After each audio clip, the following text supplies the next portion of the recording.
Hello YouTube, this is Card Games 2. This is Crescent Moon 415. Alright, and we are coming at you, what is it, 2 days before the Columbus Regional is here. I'm excited. Oh, me too. My first tournament in a while. Yeah, we need it. I wanna get in before, 6 Sams and all that good stuff. Oh yes. We are here to talk to you today, YouTube, about the upcoming Storm of Ragnarok set, which, if you play Yu-Gi-Oh! At all, you're either excited for or dreading. Yeah. Now, in Storm of Ragnarok, we know 6 Sams are coming out. And how do you feel about 6 Sams? It's hard to say. Well, if any of you frequent Pojo, you know it's being lauded on there as the second coming of card game Jesus. And while I definitely believe it is the terrible forbidden love child of Blackwings and X-Sabers right now, I think it's definitely going to be a tier 1 deck by far. I'm not sure whether or not it's tier 0. I've heard Blackwings match up well against it, and Blackwings have been the deck to beat for over a year now. Seems like it's definitely going to change up the meta, and certain decks aren't going to be as good. Oh, definitely. The meta is going to take a big hit from this. Our friend Stein the Kid believes that Gravekeepers will be out as soon as Sam's hit. Check out his channel, as always. Yeah, make sure he does a really good thing. His videos, it stops halfway through for some reason. He's working on it then. Alright, so back to Storm of Ragnarok. We'll come around and tell you what decks we think will be competitive. Alright, well, as we said, 6 Sams, Storm of Ragnarok. Now, their TCG exclusive card, it's pretty bad. Pretty bad for any deck that's not 6 Sams. You found it, so you can... Yeah, well, they're getting 2. The first one is Shien's Daredevil, which I don't remember what it did because it's really not that big of a deal. The other one is 6 Strike Thunderblast, which thankfully is, if I'm pretty sure the rarity is confirmed, going to be a secret rare, thank friggin' God. But off the top of my head, I believe the cost for the card is removing a Bushido counter off the field, which Sams will have with, like always, Gateway. Their draw card, though I think in very rare situations would you want to remove one.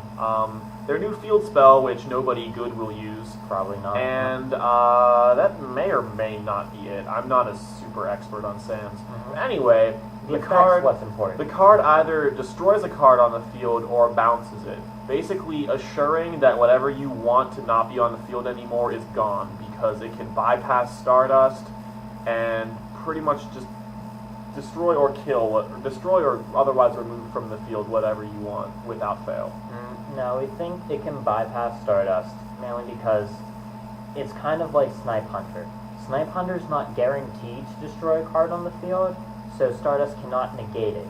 This card can either destroy or return, so it's not guaranteed to destroy, so we believe that Stardust can't negate it. At activation, it's not for sure destroying something, which means that Stardust doesn't have the chance to say bye-bye to it.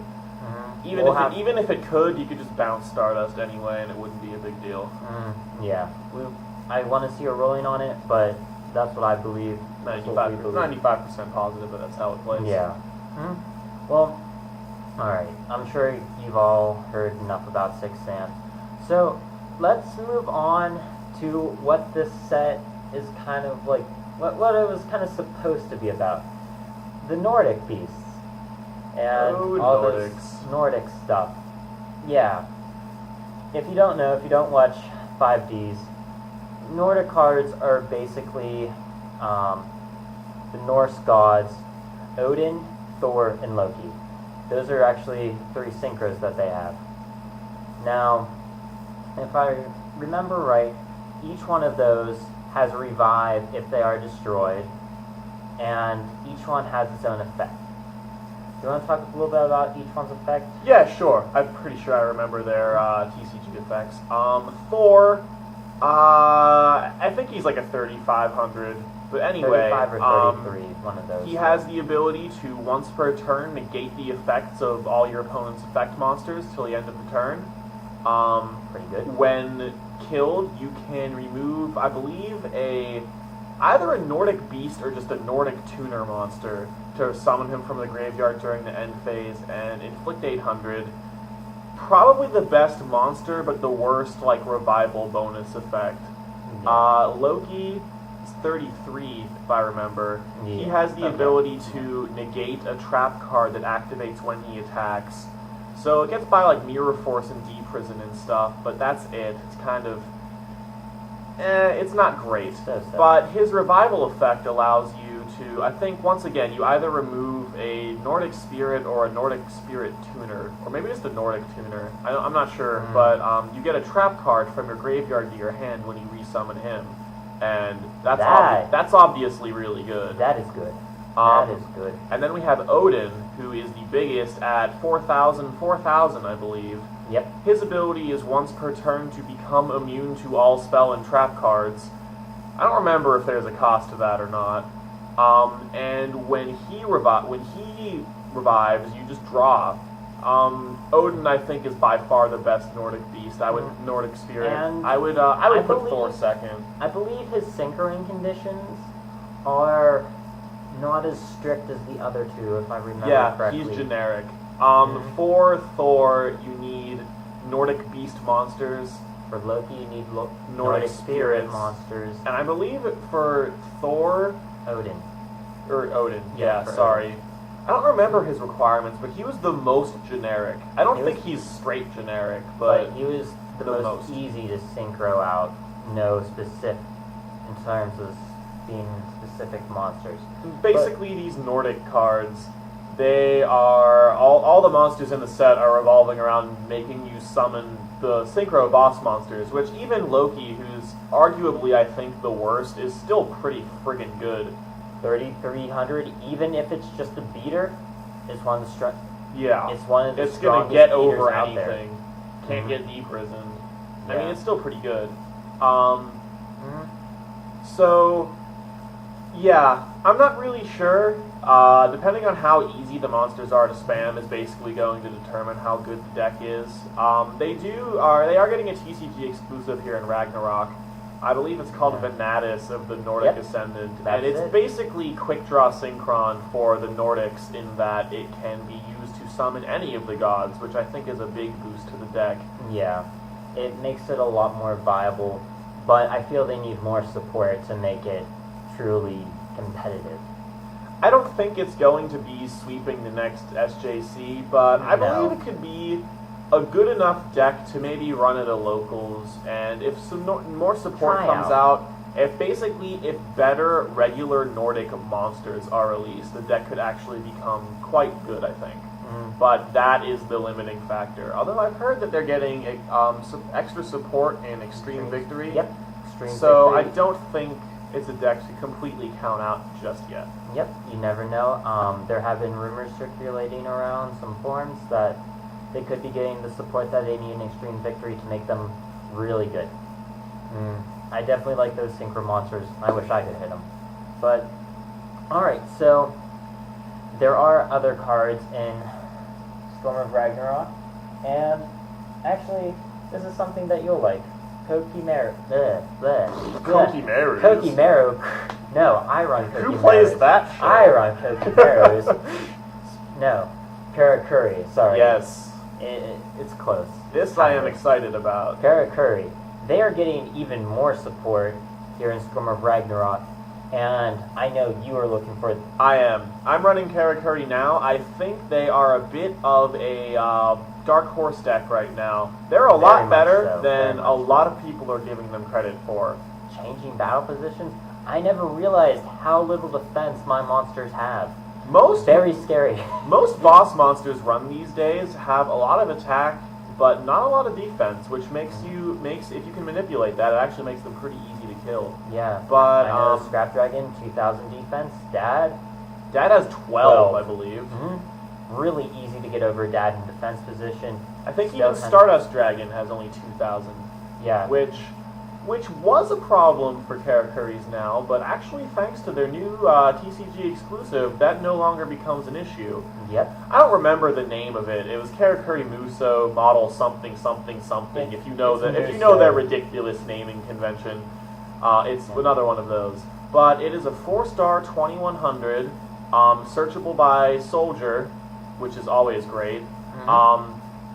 Regular Karakuri clause that has to attack, switches to defensive attack, whatever. It's basically Goblin attack force in that it switches to defense after attack, which doesn't really sound great at first until you realize that it triggers all your Karakuri goodness in that if you're running Trick House, you can play that then, puts a counter on Anatomy for drawing, and basically just straight shenanigans.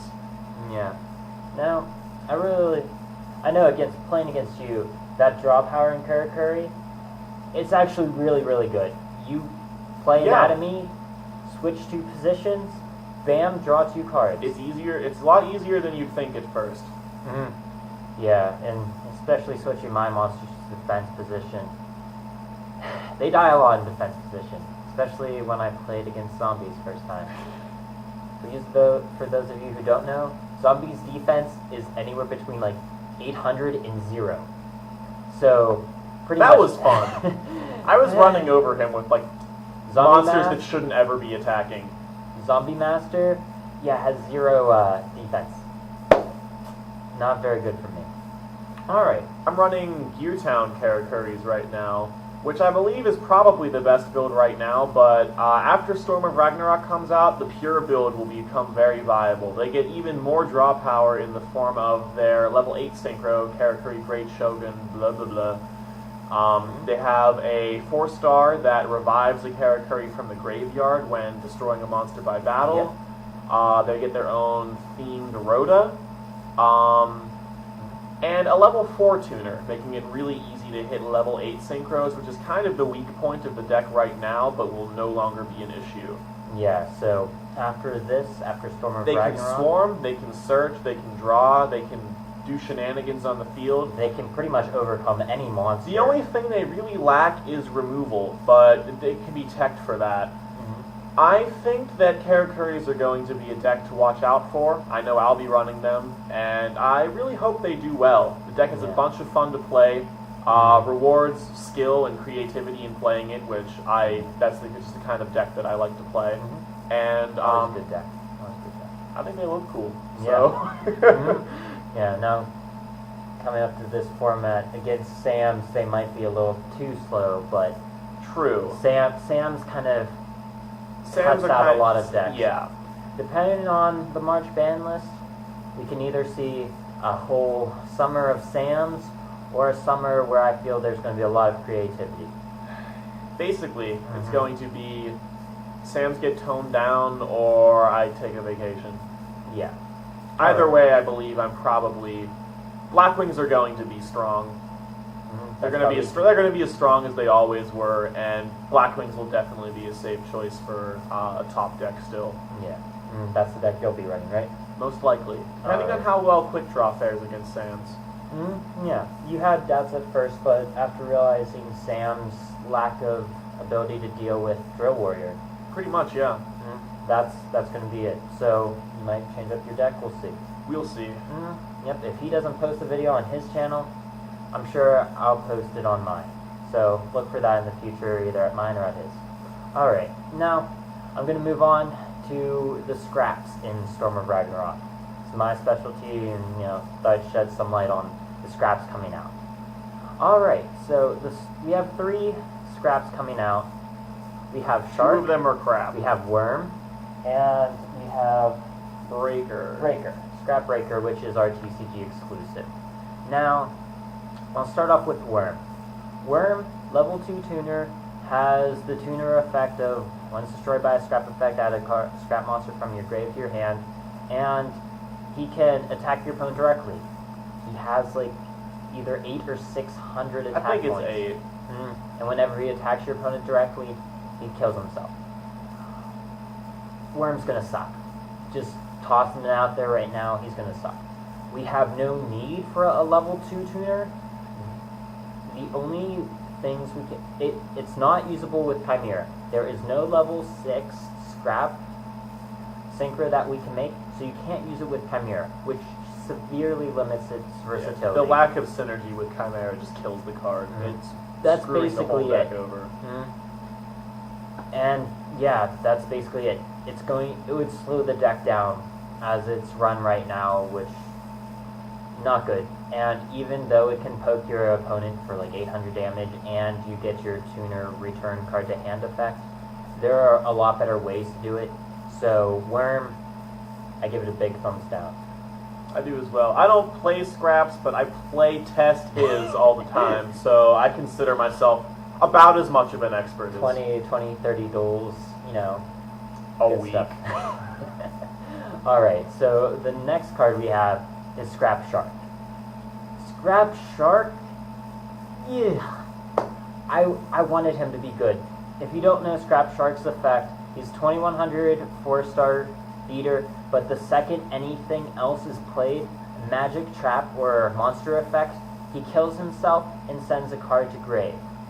Now, the problem with his effect is if an effect activates and he's like no longer on the field, his effect doesn't activate because he has to be destroyed by a scrap effect. So, plays Shark, bottomless, no effect. Plays Shark, fuck, I forget.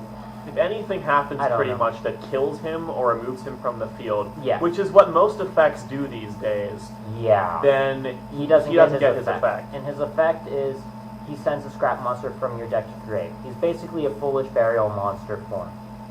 And I wish it was good. It would add a whole lot of speed to the deck, and I would love to run like 1, 2, or 3 of him. Right now, maybe 1. Maybe. This is severely limiting here. I don't think it's going to be useful at all. At this point, off the top of my head, I can think of you can play him and hope your opponent targets him with Gale for some reason. Praying, something. So basically, good luck with that. Yeah. Really, I don't think I'm going to run Shark at all. I'm just saying. I wish his effect was a little different, but oh well. I don't think it's a good card. Alright, now on to Scrap Breaker. Scrap Breaker is a level 6 monster, and he can special summon himself if your opponent has a monster on the field. If your opponent has a monster on the field, special summon him, and you have to destroy a scrap monster. This card could be useful. I like it personally. It's a themed Cyber Dragon that has more synergy with scrap monsters. It's the same stats as Sidra. Level 6. Level 6 kind of hurts it because I can only sync him with Goblin to create Scrap Twin Dragon, Twin Head Scrap Dragon, something like that. I don't know, I hardly use it. Scrap Dragon's my baby. I love it. But anyway, I like it a lot. It's a special summon. We don't have to use our normal summon. And if you play scraps or know anything about them, our normal summon is key. You stop our normal summon, we're basically screwed. Now, his effect that you have to kill a scrap, so-so, depending on how you're playing your scraps. I play my scraps with a Searcher, and because of Searcher's effect that he constantly revives himself, I feel I could possibly get away with 1 or 2 breakers. Probably 1. Depending on how scraps change and if I run more Searchers or something, I feel I might be able to get away with running more of him. But right now, Breaker, he's a Sidra. I feel I can run 1 of him. I feel like he's a 1-of currently. Yeah. I don't know. My biggest thing I feel like he would be useful for is, say, like, Scrap Dragon dies, revive Goblin. Goblin will probably keep you safe for the rest of the turn. Next turn, Special Breaker, pop Goblin, get your Chimera back to hand. Yep. Also, it provides Scrap's offense in the form of not Scrap Dragon, which they kind of really don't have at the moment. Yeah. You have Scrap Golem, but whenever he hits the field, it's because you're about to make him into a Scrap Dragon. Basically, So, yeah. Or try to abuse his special summoning any way you But yeah, so I like it. I think it's a good it's card. good in one. And if you have room in your decks, I would have them. Definitely like it. Alright, now for the final thing about Storm of Ragnarok, we're going to look at just the cards that we think are good in the deck. Alright, good in the set. Good in the set. Ugh. Sorry, I'm still thinking scraps a bit in my head. Alright, well, I'll talk about the card Forbidden Lance. I really like Forbidden Lance. Don't know its effect. Equipped it to a monster. Monster loses 800 attack. So it can't be targeted by spells or abilities or destroyed. It's not affected by spells, affected. by any spells or traps for remaining turn. And to clarify, it's not an equipped spell, it's a quick play, like Forbidden Chalice was. Oh. Yeah, it's not an equip, it's just a quick play. Looked like at it wrong. Looked at it wrong, my bad. But yeah, you pay 800 life points and you make your monster immune from spells and traps for a turn. Not bad at all, especially since we have Dark Hole. I make Scrap Dragon immune. Dark Hole wipes your field. Scrap Dragon attacks, and next turn, he's back up to 28. Personally, I feel like the biggest thing right now is to dodge Book of Moon. Right now, Book of Moon is run at 3 in almost any deck because it has the ability to stop big synchro plays, which is most decks' win conditions right now, by booking the tuners. When Forbidden Lance comes out, you can chain it to the activation of Book, make your opponent waste their card. You still have your tuner. You get your big turn off, and it's a big help. Yeah. Stops those big plays that Book always screws up. I'd be willing to sacrifice one card in hand to stop my big play from happening. Exactly.